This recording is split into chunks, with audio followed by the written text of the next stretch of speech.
बिस्मिल्लाहिर्रहमानिर्रहीम। अस्सलाम वालेकुम। प्रोग्राम एक्सपर्ट्स में मैं आपको खुशामदीद कहूँगी। आज के पैनल का तारुफ करवा देती हूँ। हाफिज़ ताहिर साहब हमारे साथ होंगे, हैदर वहीद साहब, सलमान आबिद साहब और इस्माइल कासिम साहब आज के पैनल का हिस्सा। नाज़रीन, मुल्क की सियासत फैसला कुन मरहले में दाखिल हो रही है। साबिक़ prime minister Imran Khan long march की तैयारियों में मसरूफ़ हैं और इस हवाले से उन्होंने खुफिया हिकमत अमली भी मुकम्मल कर ली है। गवर्नमेंट भी लॉन्ग मार्च रोकने के लिए पेशगी तैयारियां कर रही है। इस्लामाबाद में 1100 से ज़ायद कंटेनर्स पहुंचा दिए गए हैं और ये इत्तलात भी आ रही हैं कि लॉन्ग मार्च और धरने का ऐलान होते ही इस्लामाबाद को एक हफ्ते के लिए मुकम्मल तौर पर सील किया जाएगा। मुमकिन लॉन्ग मार्च से पहले नैब एक्टिव दिखाई दे रहा है। बरतानिया से 14 करोड़ पाउंड पाकिस्तान लाने की मंजूरी देने पर पाकिस्तान तहरीक इंसाफ गवर्नमेंट की साबिक काबीना के 21 अरकान हैं जिनको तलबी के नोटिस जारी किए गए हैं। साबिक वज़रा की 11 से 25 अक्टूबर तक पेशियां होंगी और उनसे पूछगछ भी की जाएगी। और ये भी इंदिया दिया जा रहा है कि ज़रूरत पड़ने पर साबिक प्राइम मिनिस्टर इमरान खान को भी तलब किया जा सकता है। इसी से मुतालिक हम आज का पहला और बड़ा सवाल रख रहे हैं। हाफिज़ ताहिर साहब, मैं आपसे आगाज़ कर रही हूँ। चूँकि मुमकिन लॉन्ग मार्च से पहले पाकिस्तान तहरीक इंसाफ की सीनियर क़यादत की नैब पेशियाँ, आप क्या टाइमिंग्स किस तरह से आप देख रहे हैं, कितनी इंपॉर्टेंट है? क्या आप समझते हैं ये लॉन्ग मार्च रोकने की हिकमत अमली है, या जिस तरह फवाद चौधरी साहब कह रहे हैं कि ये इंतकामी कार्रवाई है जो की जा रही है? बिस्मिल्लाहिर्रहमानिर्रहीम, नहमदुहु व नुसल्ली व नुसल्लिमु अला रसूलिहिल करीम। देखिए, गुजारिश ये है कि नैब में जाना अगर इंतकामी कार्रवाई है तो ये तो सारे ही अब नैब से होकर आए हैं। तो अगर कोई नैब के पास शवाहिद हैं तो नैब को बुलाना चाहिए। ना इंतकामी कार्रवाई माजी में होनी चाहिए थी, ना अब होनी चाहिए, ना आइंदा होनी चाहिए। नैब के पास जो है वो अगर शवाहिद होंगे तो उन्होंने बुलाया है, क्योंकि मुझे तो ये इल्म नहीं है। लेकिन असल मसला ये है कि पाकिस्तान के अंदर हकीकी एहतसाब होगा, ये एक सवाल है। हमें नजर नहीं आया माजी में कि जिसकी हम सुनते थे बहुत कुछ, फिर निकला कुछ भी नहीं है। और अगर जो मरियम नवाज साहबा कहती हैं कि जो उन पे केस ही नहीं था, 3 साल तक उनको उस केस के अंदर उनका पासपोर्ट जो है वो रोक लिया, बाकी चीजें रोक ली, तो ये बिल्कुल ये इसीलिए हम कहते हैं कि ये सियासी क़यादत आपस में बैठे, एहतसाब के मामले में भी कोई बेहतरी लाए, इंतखाबात के मामले में भी कोई बेहतरी लाए और मुल्क के हालात में भी कोई बेहतरी लाने की कोशिश करे। ये एक दूसरे से बात भी नहीं करना चाहते, ये बैठना भी नहीं चाहते। जहाँ तक लॉन्ग मार्च है ना, मैं आपको अर्ज करूँ तो वो शख्स जान को मैंने भेजा था, जरा चेक चुक करके आ। वो चेक करके आया कि आधे से ज्यादा लोग तो लॉन्ग मार्च चाहते नहीं है जो लॉन्ग मार्च का ऐलान कर रहे हैं। उनमें से आधे से ज्यादा का तो ये ख्याल है किसी तरह ये बला टल जाए। और फिर उसके बाद पंजाब हुकूमत के हवाले से भी आप ये देख रहे हैं कि मौक़िफ़ मुख्तलिफ आ रहे हैं। लॉन्ग मार्च क्या होगा, क्या किस तरह होगा, रोकेंगे, फैसिलिटेट करेंगे, क्या होगा। तो अगर लॉन्ग मार्च में नजर आया आखिरी हद तक कि भाई अब कुछ नहीं बन रहा, तो मुमकिन है कोई लॉन्ग मार्च आ जाए। लेकिन इधर जो मौलाना साहब जिनको कहते हैं हकीम राना सनाउल्लाह, उन्होंने भी अपना प्रोग्राम पूरा बनाया हुआ। वो कहते हैं 100 लॉन्ग मार्च आ जाए। 126 दिन आगे भी बैठे रहे थे, अब भी बैठे रहे आकर। और ये तो हमारा मौक़िफ़ 2013 में भी था, मौलाना फजलुर रहमान के लॉन्ग मार्च के वक्त भी था, आज भी है कि अगर आपने जत्थों से हुकूमतें बदलनी है और आपने पब्लिक से ला के हुकूमत बदलनी है, तो फिर तय कर लें कि ये आयन कानून एक तरफ रखें। जो 50,000 बंदा या 20-25 जो ज्यादा बंदे ले आए उसको हुकूमत दे दें, दूसरा ले आए फिर उसको दे दें। ये खत्म करें ये आयन कानून दस्तूर, क्या बात करते हैं। पार्लियामेंट से पहले आप चले गए, अब आप जाके कह रहे हैं नहीं जनाब हम पार्लियामेंट से हमने इस्तीफे नहीं दिए। किसी एक तरफ खड़े हो जाए। ये जो रोज रोज का तमाशा बना हुआ है, इससे नुकसान होगा, मुल्क का नुकसान हो रहा है, मईशत का नुकसान हो रहा है। और आप सब कभी आप देखें ना, किसी की तवज्जो महंगाई की तरफ है नहीं है, किसी की तवज्जो सैलाब की तरफ है नहीं है। बिल्कुल तो मैं नहीं समझता कोई लॉन्ग मार्च को रोकने के लिए जो है वो बड़ी प्लानिंग इस तरह की करने की जरूरत है। वो प्लानिंग करके बैठे हुए हैं राना सनाउल्लाह साहब, और वो उसको रोक ही लेंगे। और लेकिन जिन्होंने लॉन्ग मार्च करना है, ये सख्त जान की इत्तला है और ये जल्दी सही साबित होगी कि आधे से ज्यादा चाहते ही नहीं है लॉन्ग मार्च हो। वो तो वो मुसल्ले बिछा के बैठे हैं, किसी तरह टल जाए ये सारा कुछ। और राना सनाउल्लाह तैयारी करके बैठे हैं। अब देखते हैं किसकी तैयारी ज्यादा निकलती है। सही जी। सलमान आबिद साहब, फवाद चौधरी साहब कहते हैं कि इस फोरम के अलावा, पार्लिमान जो फोरम है, इसके अलावा किसी इदारे का काबीना अरकान को तलब करना इनके खिलाफ वर्जी है। लेकिन हमने यही देखा है कि एहतसाब को इंतकाम के तौर पर इस्तेमाल किया गया। चाहे वो पाकिस्तान की तहरीक इंसाफ की जब गवर्नमेंट थी, पाकिस्तान तहरीक इंसाफ की, तो उन्होंने भी यही सब कुछ किया, और अब अगर ये हो रहा है तो ये भी गलत है। लेकिन इस वक्त ये जो टाइमिंग्स है जिसका जिक्र कर रहे हैं हाफिज ताहिर साहब भी, कि हो सकता है यू टर्न भी आ जाए लॉन्ग मार्च पे, ये टाइमिंग्स आपके ख्याल में कितनी इंपॉर्टेंट है इन पेशियों की? टाइमिंग की जरा इंपॉर्टेंस देखें कि एक तरफ अगर इमरान खान लॉन्ग मार्च की तैयारी कर रहे हैं, तो दूसरी तरफ नैब मुतहरिक होकर पीटीआई पर हमलावर हो गया है। अब देखिए, जहाँ तक एहतसाब की बात है, पाकिस्तान में कम से कम एहतसाब का दरवाज़ा हमेशा के लिए बंद कर देना चाहिए। ना यहाँ रियासत की कोई तरजीह है, ना यहाँ कोई हुकूमतों की तरजीह है, ना यहाँ कोई नैब की तरजीह है, और ना यहाँ कोई इदारों की तरजीह है। अगर पाकिस्तान में करप्शन जो है, ये सब लोग कहते हैं ना हमने करप्शन नहीं की, हम बड़े पाक साफ शफाफ हैं, तो फिर लगता यह है कि करप्शन मैंने किया और आपने की और हाफिज ताहिर शरीफी साहब ने किया या इस्माइल कासिम साहब ने किया, क्योंकि पाकिस्तान के सारे लोग ये जो है ना बड़े शफाफ लोग हैं और ये हर दफा बच जाएंगे। अब आप देखिए ना, जो लोग बीमारी के बहाने बना के बाहर गए थे वो अब सेहतमंद हो गए ना, और जिन जिन लोगों को रिलीफ मिलना था, नैब से अब रिलीफ मिल रहा है ना। और ये जो अभी जो इस वक्त कार्रवाई की जा रही है, ये भी सिर्फ पीटीआई पर प्रेशर बिल्ड करने की जरूरत की कोशिश है ना, कि अगर आप नहीं करेंगे तो आपके साथ ये सलूक होगा।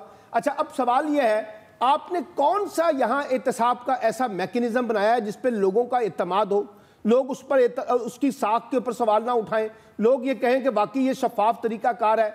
यहाँ तो कोई तरीकाकार नहीं है। यहाँ तो हमने एहतसाब को एक पॉलिटिकल टूल के तौर पर इस्तेमाल किया है, और वो बिल्कुल ठीक कहा है। कोई भी हुकूमत हो, आप 80s की पॉलिटिक्स देखें, आप 90s की पॉलिटिक्स देखें, आप 2000 की पॉलिटिक्स देखें और आज की पॉलिटिक्स देखें, हमने एहतसाब को बतौर टूल इस्तेमाल किया, अपनी मर्जी के चेयरमैन नैब लगाए और उनको अपने सियासी मुखालफिन के खिलाफ इस्तेमाल करके इस पूरे इदारे की साख पर सवालिया निशान लगा दिए।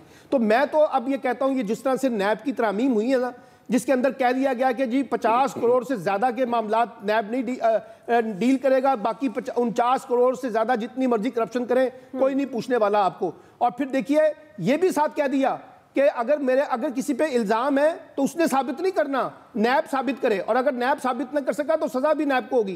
तो भाई फिर ये दरवाजा ही हमेशा के लिए बंद कर दें। क्यों बिला वजह लोगों को उसमें लेके आ रहे हैं? एहतसाब का ये जो पूरा हम ड्रामा खेलते हैं, ये बंद होना चाहिए। जहां तक रही ना बात इमरान खान के धरने की, ये जो हकीम लुकमान साहब है ना इस्लामाबाद वाले, हम इनको अच्छी तरह जानते हैं। ये कोई नई बात नहीं है। ये सिवाय धमकी के PMLN की पूरी पॉलिटिक्स जो है वो चीजों को पॉलिटिकली डील करने की बजाय ताकत के जरिए दबाना चाहती है। ये इसकी पूरी हिस्ट्री है।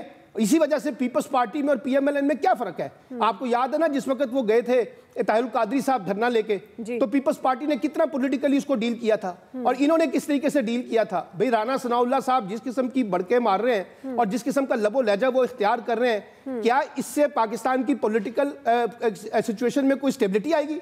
आप तो टकराव की बात कर रहे हैं, आप तो लड़ने की बात कर रहे हैं, आप कह रहे हैं मैं डंडा चलाऊंगा और ऐसा चलाऊंगा तो तुम्हें याद आ जाएगा। उधर से दूसरी तरफ से वो लोग बोल रहे हैं। तो आप पाकिस्तान की पॉलिटिक्स को एक महाजराई की तरफ लेके जा रहे हैं, और हुकूमत का ज्यादा काम होता है सिचुएशन को कूल डाउन करना। लेकिन अभी आज ही शहबाज शरीफ साहब की प्रेस कॉन्फ्रेंस हुई है ना, जो लबो लहजा उन्होंने इमरान खान के बारे में इख्तियार किया है, जो लबो लहजा राना सनाउल्लाह साहब का इमरान खान के बारे में है, जो गुफ्तगू मरियम करके गई है, उसके बाद कोई ये कहे जी सारी की सारी फसादी जो है ना वो इमरान खान है, ये लोग तो बहुत शानदार है। भाई ये खुद भी सिचुएशन को खराब कर रहे हैं और खुद भी हालात को उस नहज पे लेके जा रहे हैं जहां बिला वजह का टकराव पैदा होगा, और ना वो पाकिस्तान के लिए, ना सियासत के लिए, ना जमहूरियत के हक में। बिल्कुल आपकी बात दुरुस्त है। ये दोनों तरफ से इस चीज का ख्याल रखना चाहिए कि इस वक्त मुल्क इस चीज़ का मुतहम्मिल है या नहीं, चाहे वो गवर्नमेंट है, चाहे वो इमरान खान साहब बतौर अपोजिशन है, ये दोनों तरफ से ख्याल रखा जाना चाहिए। इस्माइल कासिम साहब, आपकी जिस तरह नैब मुतारिक दिखाई दी है, बरतानिया से 14 करोड़ पाउंड्स पाकिस्तान लाने की मंजूरी है, ये पाकिस्तान लाने के पैसों का ये मामला है।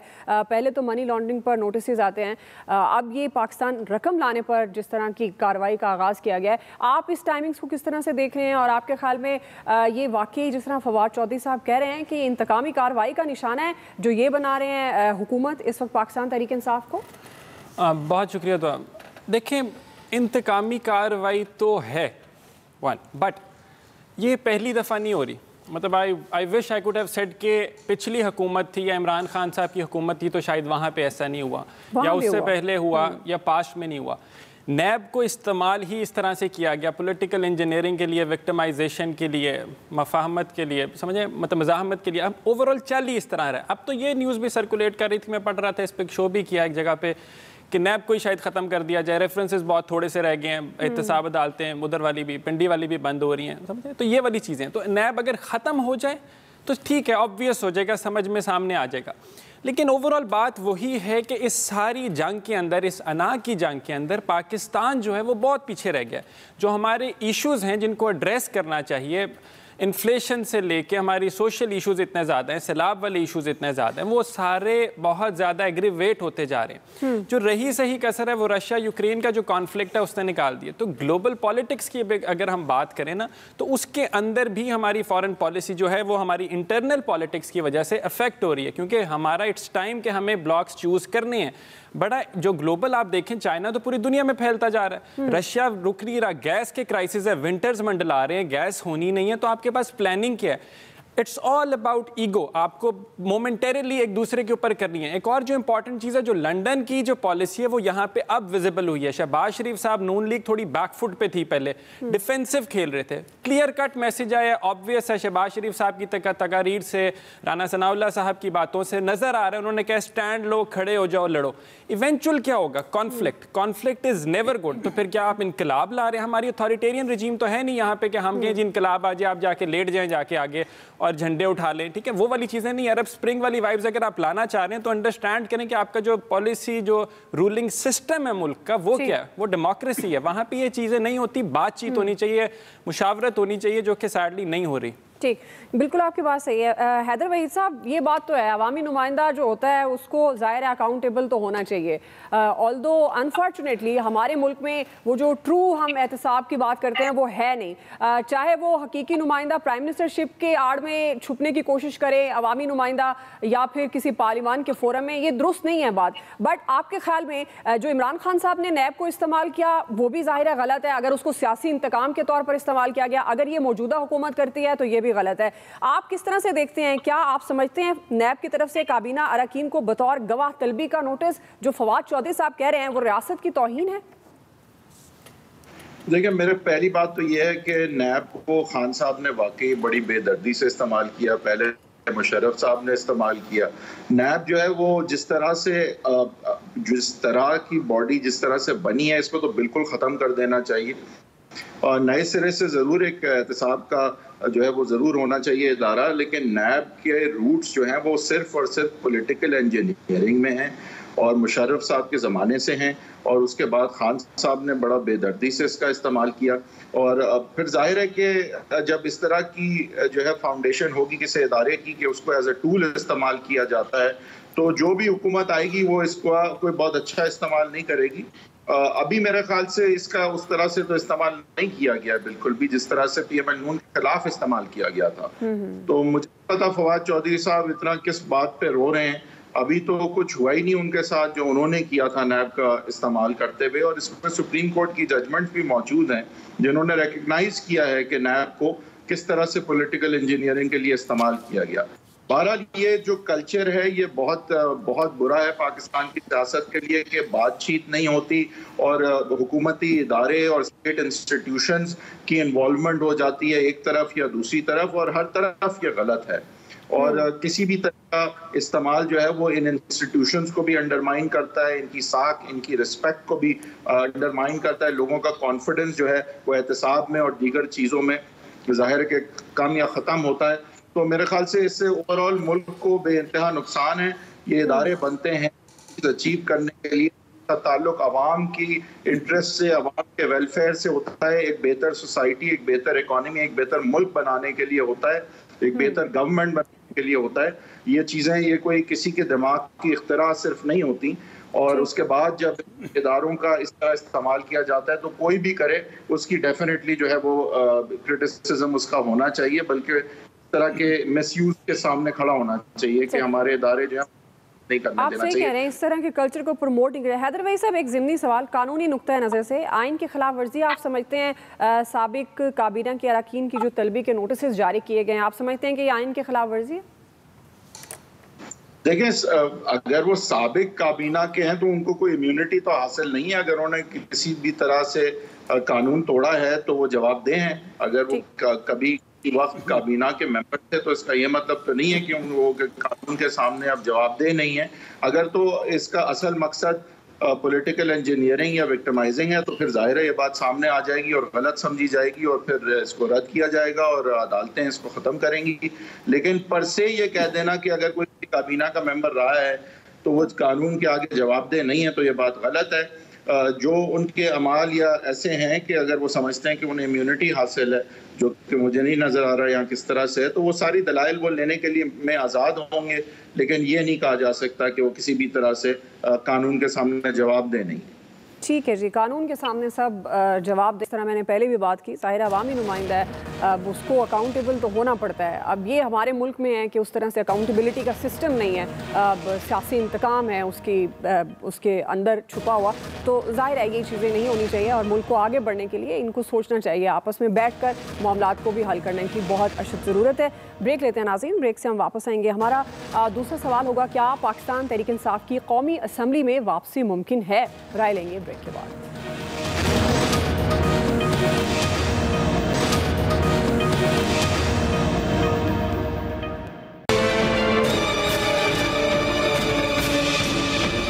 स्पीकर साहब तो एक आईनी पोस्ट पे बैठे हैं, तो क्या पार्लियामेंट जो है वो एक मफरूर और मुजरम शख्स के फैसलों पे चलेगी? क्या स्पीकर साहब खुद फैसले करेंगे या वो लंदन से फैसला साजी करवाएंगे? और इस्तीफे तो 123 दिए, फिर अब 11 कैसे एक्सेप्ट कर सकते हैं? ये इस्तीफे बदनीयती की बुनियाद पे एक्सेप्ट किए गए हैं और यही हमारा केस है।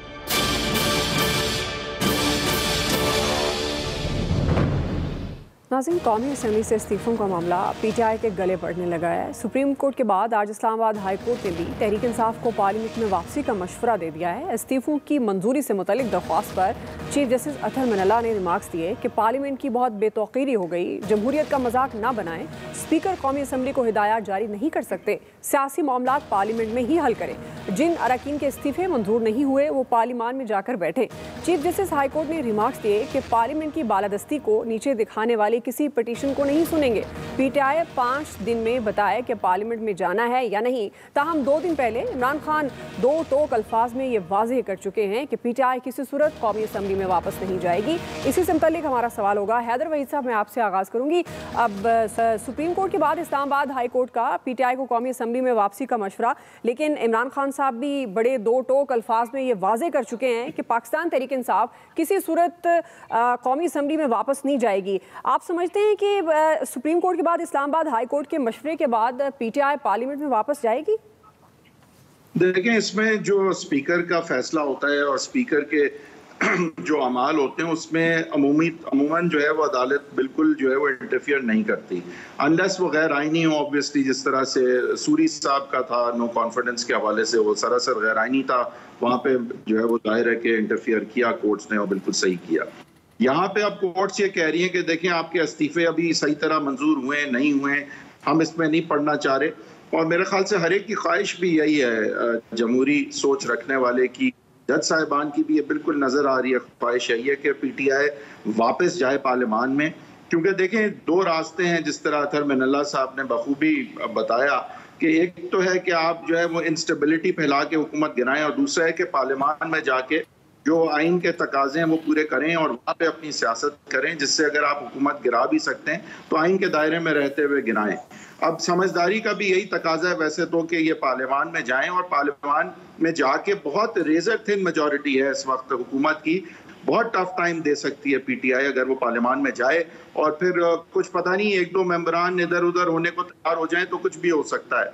लेकिन जाहिर है कि जब लॉन्ग मार्च की बातें होंगी तो खान साहब तो जाहिर है फिर बिल्कुल 2 टोक मना ही करेंगे ना। वो ये तो 2 मिक्स सिग्नल तो वो नहीं भेज सकते कि मैं पार्लियामान भी जाने का सोच सकता हूँ या जा रहा हूँ और फिर आप गर्मी में मेरे लिए या सर्दी में मेरे लिए निकलें भी और जो है वो डंडे भी खाएं। तो मेरे ख्याल से खान साहब की बात भी समझ आती है इस सेंस में कि अगर लॉन्ग मार्च का फैसला कर ही लिया है, कब जब भी करना, तो जाहिर है कि फिर वो पार्लियामान में जाने की बातें नहीं कर सकते। लेकिन जमहूरियत का, आइन का, कानून का और मेरे ख्याल से समझदारी का तकाजा यही है कि खान साहब पार्लियामान में जाएं और वहाँ अपने ऑप्शंस एक्सरसाइज करें। वो पोजीशन में 2 सूबों में हुकूमत है और बहुत बड़ी होगी नेशनल असेंबली में। आई थिंक अगर वो आइन, कानून और जमहूरियत के दायरे में रहते हुए परसू करेंगे तो एस्टेब्लिशमेंट से भी उनके ताल्लुकात बेहतर हो सकते हैं। लेकिन जो तरीका उन्होंने आया है उसमें ये सारी चीज़ें मुश्किल नजर आती हैं। सही जी। सलमान आबिद साहब, आप समझते हैं कि पाकिस्तान तहरीक इंसाफ वापस जाएगी? क्योंकि पार्लियामेंट की इंपॉर्टेंस की बात तो जब हम पहले पार्ट कर रहे थे उसमें फवाद चौधरी साहब की, जिस तरह मैंने ट्वीट का जिक्र किया, पार्लियामेंट की इंपॉर्टेंस की बात तो वो खुद करते हैं। आपको लगता है कि अब पाकिस्तान तहरीक इंसाफ पार्लियामेंट की इंपॉर्टेंस को समझते हुए जाकर बैठेगी वहाँ पर? देखिए, पहली बात तो ये है कि अदालत के सामने मुकदमा ये है कि क्या इस्तीफे जो हैं टेक्निकल बुनियादों पर लीगली जस्टिफाई है इस्तीफे या नहीं है। अब ये अदालत किस बिला वजह किस चक्कर में पड़ गई है कि वो सियासत कर रही है और सियासी मशवरे दे रही है। भाई ये छोड़ दे सियासी जमातों के ऊपर, उन्होंने पार्लियामेंट से इस्तीफे देने हैं या नहीं देने, तमाम मामलात अदालतों में लेकर देखिए ना, बात ये तो मैं कह रहा हूँ। लेकिन अदालतों को भी सोचना चाहिए कि उनके पास जिस चीज़ की तशरीह आई है वो बस उसकी तशरीह करेंगे, लीगली जायज़ है नाजायज़ है। अगर वो इस तरह की सियासत पे करेंगे तो फिर सियासी फरीक भी बनेंगे। एक बात तो ये है। दूसरी बात जो अभी हैदर वहीद ने की है बिल्कुल ठीक है। इमरान खान को तो एक ही रास्ता इंतखाब करना है ना, या आप पार्लियामेंट में चले जाएं या आप लॉन्ग मार्च करके हुकूमत को ख़त्म करने की बात करें। कल आज भी इमरान खान ने 2 टोक लफ्ज़ों में कहा है, सिर्फ कल नहीं कहा, आज भी कहा है कि पार्लियामेंट में जाने का सवाल ही पैदा नहीं होता। अब इसका मतलब ये है, अब आप देखिए स्पीकर का मसला क्या है।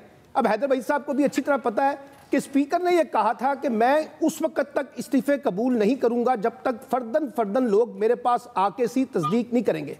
मेरा सवाल यह है कि ये जो 11 या 9, 10 अरकान जिनके इस्तीफे कबूल किए गए हैं, ये ख्वाब में आके मिले थे राजा परवेज अशरफ साहब को बतौर स्पीकर, और उन्होंने आके ख्वाब में कहा था कि जनाब हम इस्तीफा देने वाले हैं? वो तो नहीं पहुंचे। आपने किस हैसियत से इस्तीफे कबूल किए? सवाल यह कि जब स्पीकर भी सियासत कर रहा है, हुकूमत भी सियासत कर रही है, अब हुकूमत कहती है हमने सारे इस्तीफे कबूल नहीं करने, हमने किस्तों में इस्तीफे कबूल करने हैं, तो पीटीआई का मौकफ यह है कि हमने तो इस्तीफे दे दिए, आप सारे कबूल कर लें। आप कहते नहीं हम तो किस्तों में करेंगे, तो आप भी सियासत कर रहे हैं हुकूमत। अच्छा, पीटीआई को कहा गया कि आप आए, आप आके फर्दन मिल लें, वो भी नहीं मिल रहे, वो भी सियासत कर रहे हैं। तो सवाल यह है कि अदालत भी उसमें पड़ जाए, हुकूमत भी उसमें पड़ जाए, अपोजिशन भी उसमें पड़ जाए, तो फिर मसला क्या, कैसे हल होगा? इसलिए बेहतर तो यही है कि असूली तौर पे तो लेकिन मराद तो वो ले रहे हैं, मराद भी पार्लियामेंट। लेकिन जब वो इस्तीफे दे चुके हैं तो आप मराद क्यों दे रहे हैं? जब वो कहते हैं कि हम टेक्निकली इस्तीफे दे चुके हैं, अब आप मराद ना दें। मराद तो ये आपने 3.5 साल तक के 60 डार्ट को भी दे दी है, जो वहां पे बैठे हुए थे जिन्होंने हलफ नहीं उठाया था। देखिए बात यह है कि आप एक असूल तो तय करें ना।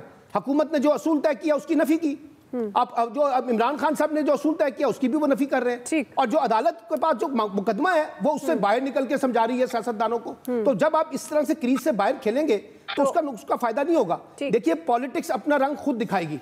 इमरान खान साहब ने अगर धरना देना है, लॉन्ग मार्च करना है, वो नतीजा खेज नहीं होता, उसकी सजा इमरान खान भुगतेंगे। लेकिन ये फैसला तो सियासी जमातों का है ना, तो सियासी जमातों को करने दें, अच्छा फैसला करें या बुरा फैसला करें। इसके क्या, अब ये कोई पहली दफा पार्लियामेंट से इस्तीफों की बात का मामला है? बेनजीर के दौर में भी ये डिस्कशन होती थी, उससे पहले भी होती रही है, आज भी हो रही है। ये एक ऑप्शन होता है सियासी जमातों के पास, वो अपना ऑप्शन इख्तियार कर सकती हैं। अगर वो फायदा होगा तो पर उनका होगा, नुकसान होगा तो उनका होगा। सवाल यह है कि जिनका नुकसान होना है उनको इतनी फिक्र नहीं है। हम सबको यहाँ पर ये फिक्र हो गई है कि पाकिस्तान, अच्छा अभी एक छोटी सी मैं बात करके खत्म करता हूँ।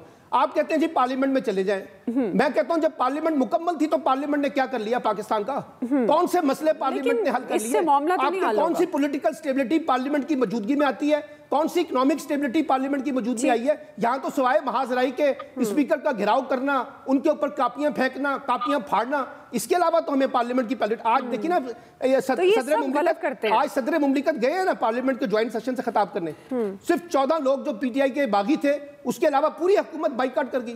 तो जब आपका पार्लियामेंट का ये रवैया है, पार्लियामेंटेरियन का ये रवैया है, तो पार्लियामेंट मुकम्मल भी होगी तो कोई नतीजा नहीं निकलेगा। जी हाफिज ताहिर साहब, चीफ जस्टिस हाई कोर्ट ने रिमार्क्स दिए कि पीटीआई 5 दिन में बताया कि पार्लियामेंट में जाना है या नहीं। आपके पास, आपके सख्त जान के पास क्या खबरें हैं? क्या इमरान खान साहब इस पर फैसला कर सकते हैं कि वो पार्लियामेंट में जाकर बैठे?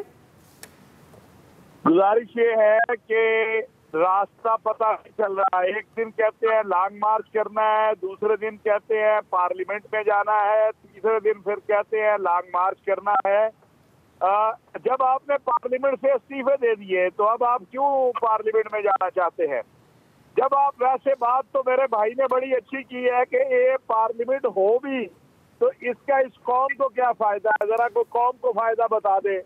कि जब ये पार्लियामेंट में थे तो इन्होंने कौम को क्या फायदा पहुंचाया। हम एक ये ट्रांसजेंडर बिल देख रहे हैं कि 2018 अब 2022 है, पार्लियामेंट में मौजूद जमातों को ही नहीं पता क्या पास हो गया था क्या नहीं पास हुआ। ये पार्लियामेंट की हाल तो ये है। आज सदर साहब का खिताब देख ले, यानी जिस असेंबली को सदर साहब ने तोड़ा था, आज इस असेंबली से सदर साहब खिताब फरमा रहे हैं। तो कोई असूल, कोई जाब्ता, कोई तरीकाकार, कोई कुछ नहीं है। मैं तो ये कहता हूँ कि मेहरबानी करें, ये मराहत जो ले रहे थे, ये भी ये बाकी जितने महीने रहते हैं ना इनकी मराहत के, वो सैलाब ज़दगान को दे दे, चले कुछ तो कौम का फायदा हो जाए। वैसे होना कोई नहीं है, क्योंकि ये हाल हमेशा ऐसा ही है। अभी तो 10 इस्तीफे मंजूर हुए, उनके लिए वापस चले गए, कल कुछ और होगा। तो कोई असूल और ज़ाब्ता या तरीकाकार। और एक और बात, वो अगर के इससे मुतालिक नहीं, लेकिन कहना चाहता हूँ कि जो तलख माहौल पिछले 2 दिन में बदजुबानी और तलख जुबानी हम सुन रहे हैं, मैंने अपनी जिंदगी में 35-40 साल में, मेरे भाई सलमान आबिद साहब ने अगर कभी सुनी हो तो मुझे पता नहीं, मैंने ऐसी बदतमीजी और बेहुदा गुफ्तगू मैंने कभी नहीं सुनी सियासतदानों से, मजहबी लीडरों से। अभी जो हमारे पढ़े लिखे जिनका एक तस्वर नहीं, वो जो गुफ्तगू टीवी पे बैठ के कर रहे हैं, अब कोई कैमरा का जाब्ता हो जो उनको रोके तो सही के यार, आप मेरे जो देखने वाले हैं या हमारे जो बच्चे हैं, आप उनको क्या दिखा रहे हैं, क्या कह रहे हैं। ये लीडर है हमारे, अल्लाह ही रहम कर दे हमारे ऊपर तो कर दे, इनको तो रहम किसी को कहता हमारे ऊपर जो है। आप पार्लियामेंट में क्यों जाना चाहते हैं जी? आप तो पार्लियामेंट को छोड़ के आए, आप पार्लियामेंट को जो है अलविदा कर आए थे। तो जो कलमे भी पढ़ते हैं, कुरानी आयतें भी पढ़ते हैं। राना सनाउल्लाह केस में आप देख रहे क्या कुछ कहा था, हालांकि उस वक्त भी मैंने कहा था और आज फिर कह रहा हूँ कि वो बिल्कुल झूठा केस था, लेकिन आप देखें कुरान की आयतें पढ़ पढ़ के हमने उसे सच्चा साबित करने की कोशिश नहीं की थी। इसी तरह ये डबल स्टैंडर्ड्स है ना हमारी शख्सियात में, और फिर हमारे इतने फॉलोअर्स होते हैं जिन शख्सियात के, वो ये भी नहीं सोचते कि उनको कॉपी कर रहे हैं लोग। ये जो डबल स्टैंडर्ड है ना, ये डबल भी माफी मांग रहा है, ये पता नहीं कौन सा स्टैंडर्ड है। डबल भी कहता है मुझे बदनाम ना करो, मुझे तो इसका कोई स्टैंडर्ड ही पता नहीं चल रहा क्या है। सही है, डबल बारह स्टार्ट उधर से ही हुआ है, इसलिए वो ये डबल स्टैंडर्ड्स बन गए हैं। जी इस्माइल कासिम साहब, व्हाट डू यू थिंक, कि आप समझते हैं पाकिस्तान तहरीक इंसाफ को जाना चाहिए या जाएगी इमरान खान साहब के कहने के बाद के नहीं जाएगी पाकिस्तान तहरीक इंसाफ? देखिए, सीम्स लाइक थोड़ी कन्फ्यूजन है, कन्फ्यूजन इन अ सेंस कि एक डिवाइड है। ये PMLN से लेके तो ये चीज़ मुंसलिक की जाती है कि उनके अंदर डिवीज़न है, उनके अंदर डिवाइड है। PTI का कभी इस तरह का सीन नहीं था, लेकिन for the very first time I felt कि एज एफ खान साहब की जो हैं उनकी बड़ा स्ट्रॉन्ग स्टांस है, लेकिन कुछ लोग हैं जो कि नहीं चाहते ये चीज़ें। डिवीजन है, डिवाइड वैसे शुरू में है, हर जमात में होती है, और पाकिस्तान तहरीक इंसाफ में भी वक्तन फवक्तन आती है, ढकी छुपी रही, सामने नहीं आई, इतनी ऑब्वियस नहीं हुई फॉर नाउ। अब देखें, इसमें भी एक चीज़ इंपॉर्टेंट है ना, देखें जिस तरह स्पीकर साहब ने कहा, सलमान आबिद साहब ने राइटली कोट किया, उन्होंने कहा था इंडिविजुअल वेरिफिकेशन होगी, फिर वहाँ पे ऑडियो लीक है, वो भी यहाँ पे डिस्कस नहीं हुई। ऑडियो लीक के अंदर भी आपने ये बात सुनी कि हम इंडिविजुअल स्पेसिफिक लोग हैं, इनके इस्तीफे जो है हम एक्सेप्ट कर लेते हैं। तो या तो फिर आप 123 के ओवरऑल कर लेते, नहीं करना था तो फिर एक भी ना होता। फिर आपने कंट्रोवर्शियल जो चीज़ की वो इस लिहाज से किया, इसीलिए साथ ही फिर उनका भी स्टांस है, उनको भी एक चीज़ खेलने का मौका मिल गया PTI को, तो दोनों जमातों को खेलने का मौका है। आपने और हाफिज साहब ने बड़ा उसका भी जो डबल स्टैंडर्ड का वर्ड किया, बड़ा अच्छा वर्ड है, लेकिन डबल स्टैंडर्ड थोड़ा सा कूल लगता है। मुनाफकत जो है वो ज़्यादा बेहतर वर्ड है इसके लिए, वो नज़र आती है। आप लोगों को नहीं समझ आ रहा कि आप लोग क्या करना चाह रहे हैं। क्लैश तो इनेविटेबल है, वो होगा। ओवरऑल जो पिछले वाली बात है अदालतों का, मेरा नहीं ख्याल कि रिकमेंड करना शायद बनता है। ओवरऑल पार्लियामेंट की सुप्रीमेसी होती है, इसमें कोई शक नहीं है, होनी चाहिए भी, लेकिन हमारे मुल्क में बदकिस्मती से ना कभी हुई है, ना ही मुस्तकबिल में होगी। This is the only reason कि इतनी ज्यादा मायूसी जो है वो आवाम के अंदर है। तो जब आवाम मायूस हो जाती है ना, वो कहीं ना कहीं किसी ना किसी पॉइंट पे फट पड़ती है। आपको समझ ही नहीं आ रहा, एक दिन आप ये कह रहे हैं, एक दिन हम इस्तीफे दे रहे हैं, एक दिन हम नहीं दे रहे, एक दिन लॉन्ग मार्च हो रही है, एक दिन नहीं हो रही। जो दूसरी तरफ से हुकूमत है, उनकी तो कोई डिफेंसिव अप्रोच ही नहीं, उनकी बातें वो वाली हैं जो कि मतलब कि थग लाइफ वाली गुफ्तगू है कि बदमाश बदमाशों की गुफ्तगू होती है, डेरों पे गुफ्तगू होती है, आई आने दो जी देखी जाएगी। फिर आपने कहा जी डी चौक के अंदर हम फौज की तलबी वाली पे बात सामने आई। तो देखिए चीजें कहाँ तक किस हद तक, तो वैसे इत्तेहादियों का प्रेशर है, बड़ी बड़ी चीजों का प्रेशर है, तो प्रेशर के अंदर आम आवाम किधर गई, मुल्क किधर गया, ग्रोथ किधर गई, सस्टेनेबिलिटी किधर गई, और आप और मैं कहाँ गए? फिर आप मुनाफिकत में अपनी जीते रहे, आप चला रहे हैं, 70 साल से ज्यादा गुजर गया। सही बात है, आपकी बात बिल्कुल दुरुस्त है। साथ ब्रेक लेंगे। जाहिर है मुनाफिकत के साथ जब आप मुल्क को चलाएंगे तो फिर यही हाल होगा और आपके हर एक्ट में वही मुनाफिकत नजर आती है। बहरहाल जी, आम आदमी की तो बात कोई करता ही नहीं है। हम ब्रेक ले लेते हैं नाज़रीन, ब्रेक से वापस आएंगे। हमारा तीसरा सवाल, मुतासरीन की इमदाद के लिए आलमी शख्सियात की पाकिस्तान आमद का सिलसिला जारी। हम सवाल ये रख रहे हैं कि हमारे स्टार्स कहाँ हैं। राय लेंगे ब्रेक के बाद।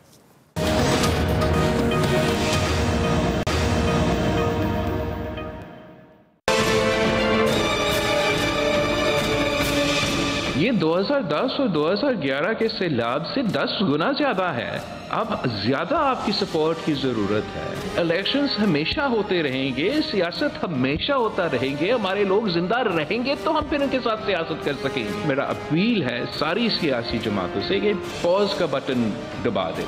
सियासी मुकाबला होगा कि इस वक्त हमें अपने मुतासरीन को मदद करने दें। नाज़रीन, मुल्क में सियासी लड़ाई जारी है, लेकिन सैलाब मुतासर इलाकों में सूरत हाल संगीन हो रही है। लाखों मुतासरीन पानी से पैदा होने वाली बीमारियों का शिकार हो रहे हैं। आलमी इदारों की जानिब से सेहत के बहरान और ग़िज़ाई बहरान के खदशात का भी इजहार किया जा रहा है। मुतासरीन की इमदाद के लिए आलमी शख्सियात की आमद का सिलसिला भी जारी है। अक़वाम मुत्तहिदा के सेक्रेटरी जनरल और अदाकारा एंजेलिना जोली के बाद 20 मुल्कों के रेसलर्स पाकिस्तान पहुँचे हैं। मुतासरा इलाकों के वो दौरे कर रहे हैं और फंड रेजिंग में हिस्सा भी ले रहे हैं। लेकिन इस मुश्किल वक्त में हमारे स्टार्स गायब हैं, जिस पर कई सवालात भी उठाए जा रहे हैं। हाफिज़ साहिब, मैं आपसे आगाज़ करी हूँ। सवाल ये है, ये मुतासरीन की इमदाद हम बात भी कर रहे हैं बार बार के हुकूमतों को अपनी तमाम तर तवज्जो उस तरफ करनी चाहिए। अब मुतासरीन की इमदाद और दिलजोई के लिए आलमी शख्सियात की तो पाकिस्तान आमद का सिलसिला जारी है, लेकिन हम उम्मीद कर रहे थे कि हमारे स्टार्स भी बाहर निकलेंगे, लेकिन वो क्यों नज़र नहीं आ रहे? देखिए, गुजारिश ये है कि आपको हमारे जो कौमी मजहबी सियासी लीडर हैं वो कहीं नजर आए हैं? क्या ये सिर्फ वजीर आजम मियाँ शहबाज शरीफ की जिम्मेदारी है या army chief general Qamar Javed Bajwa की जिम्मेदारी है कि वो सैलाब ज़दगान के पास जाएं, वो उनके लिए कोशिश करें, वो लोगों को कहें, वो मांगे जाके एक मुल्क के अंदर? ये कहना बड़ा आसान है कि आप मांगने जाते हैं, हम 75 साल से मांग रहे हैं और इस वक्त जबकि सैलाब ज़दगान की ये सूरत हाल है, तो अगर ये मांगने ना जाते तो यहाँ कोई भी देने ना आता जो हमने हालात किए हुए हैं अपने मुल्क के। ये सच है, तलख सच है कि हमारे अपने दोस्त ममालिक जो हैं वो भी हमारी जो अंदर की लड़ाइयाँ हैं इनकी वजह से देख रहे हैं कि ये मुल्क किस तरफ जा रहा है। जनरल कमर जावेद बाजवा साहब ने जिस तरह इन दिनों में बैरूनी दौरे करके, कोशिश करके, राब्ते करके सैलाब ज़दगान के लिए जो कुछ इमदाद आ रही है, और फिर वजीर आजम जिस तरह रोजाना की बुनियाद पर उस पर मीटिंगें कर रहे हैं, क्या हमें कोई और अपना लीडर भी इस पे काम करता नजर आया है? क्या खान साहब ये लॉन्ग मार्च और ये सारा सिलसिला 3 माह बाद नहीं कर सकते? क्या इस मुल्क के अंदर PDM, चलिए जी आपके पास अवाम जलसे बड़े आपके हो रहे हैं, लेकिन मौलाना फजलुर रहमान के जलसे भी बड़े होते हैं, नवाज शरीफ साहब आ जाएंगे उनके जलसे भी बड़े होंगे। क्या इस बुनियाद के ऊपर 70% पाकिस्तान जो है जो तबाह हो गया, जिनके इमलाक चले गए, घर चले गए, उनको भूल जाए? जी आप हैदर वहीद साहब कुछ अल्लाह का खौफ करें। बिल्कुल आप सही कह रहे हैं, इन सबको तवज्जो उधर करनी चाहिए, लेकिन नहीं कर रहे। जी हैदर वहीद साहब। हैदर वहीद साहब, आपकी ऑडियो में प्रॉब्लम? सॉरी जी, मैं कह रहा हूँ कि सियासत तो नहीं रुक सकती, सियासत तो होगी, सियासत आगे भी बढ़ेगी, लेकिन सियासत इस वक्त जो है उसका दायरा जरा थोड़ा सा हमें सैलाब ज़दगान के से जोड़ के रखना चाहिए, और ऐसी सियासत, ऐसी मनफी सियासत नहीं करनी चाहिए जो कि असल इश्यूज से जो है वो डिस्ट्रैक्ट करे। और मेरे ख्याल से लॉन्ग मार्च उसी तरह की सियासत है जो अभी नहीं होनी चाहिए। सियासत होगी इश्यूज पे हो, सैलाब ज़दगान की रिलीफ एफर्ट्स पे भी हो, इकोनॉमी पे हो, एनर्जी पे हो, बाकी सारी चीज़ों पे हो, वो रुक नहीं सकती। फॉरेन पॉलिसी मेरा नहीं ख्याल कि बिलावल साहब जो बात कर रहे हैं वो बिल्कुल सही है, मेरे ख्याल से तो वो बिल्कुल गलत है बल्कि।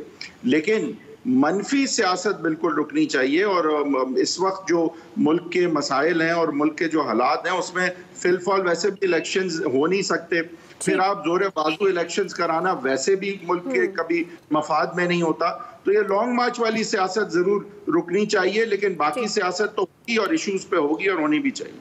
जी इस्माइल कासिम साहब, हमारे स्टार्स क्यों नज़र नहीं आ रहे हैं? वो किसी भी फील्ड से हो सकते हैं, मैं सिर्फ उन स्टार्स की बात नहीं कर रही हूँ जो कॉमन हमारे जहन में आता है। अब जब ज़रूरत है मुतासरीन को, सैलाब ज़दगान को, तो क्यों उनकी उस तरह से मदद नहीं की जा रही? देखिए शायद प्रायोरिटी नहीं है। जिस तरह बाहर अगर अवार्ड शोज़ हो रहे हैं तो सारे वहाँ पे गए हुए हैं। Not at all against award shows, मैं खुद इसी इंडस्ट्री से ताल्लुक़ रखता हूँ, मेरे अपने एक्टिंग के प्रोजेक्ट्स हैं, एक्टिंग के दोस्त हैं, खुद सारा कुछ करता हूँ, म्यूज़िक करता हूँ, दोनों इंडस्ट्री से मेरा बड़ा अच्छा ताल्लुक है, बड़ा ज़्यादा एक्सपोजर है। But then again I think कि थोड़ा सा गलत है, मिसप्लेस्ड इस टाइम ये सारा कुछ हो रहा है। जो एक्चुअल इशू था उसको ज़्यादा हाईलाइट कर सकते थे ये लोग, बट शायद नहीं किया है। सही। सलमान आबिद साहब, देखिए बात यह है, जो स्टार्स होते हैं ना वो उस वक्त मुतहरिक होते हैं जब हुकूमत की कोई डायरेक्शन होती है, कोई आपके पास रोड मैप होता है। अनफॉर्चुनेटली हमें तो वो सीन नजर नहीं आ रहा हुकूमती सतह पर, और जो कुछ हो रहा है इंफरादी सतह पे कुछ बहुत से हमारे स्टार्स भी लगे होंगे और बहुत से इदारे भी लग रहे हैं, खैराती इदारे भी काम कर रहे हैं, लेकिन अभी तक जो डायरेक्शन है ना वो हमें गवर्नमेंट की उस तरह से नजर नहीं आई, गवर्नमेंट की डायरेक्टर नहीं आई है। बिल्कुल आपका पॉइंट ऑफ व्यू आ गया, मेरे पास वक्त खत्म हो गया। आप तमाम मेहमानों का बहुत शुक्रिया। आज के एक्सपर्ट से इतना ही, फीडबैक दीजिएगा। ख्याल रखिए।